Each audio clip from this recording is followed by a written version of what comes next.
Ayan, so meron tayong dalawang spider Gwen dito. Ayan, so we have one na knock-off. And then the other one is yung original. Although ang issue dito, yung original is Phoenix na yung head sa neck peg. So kinat yung neck peg. So likely hindi na mapapalitan nung original na mask na head. Ayan. So, ayun.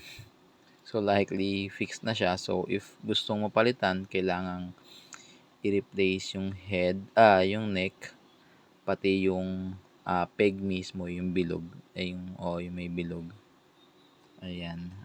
Pero, overall, yung figure naman, maayos. Good condition. Tight joints. Although, kapag binenta ko to, I have to declare yung dalawang web. So, ito, galing from knock-off na din siya. So, nabali kasi yung dalawang original. Ayan. Pinatang ko. Pero yung all the other accessories, okay naman. And for the knock-off, and actually, yung knock-off, okay naman. Tight joints. Although, sobrang visible talaga yung pagiging knock-off niya. Ayan. And then, ayan. So, yung ito, okay naman yung neck peg niya. Pati yung sa neck.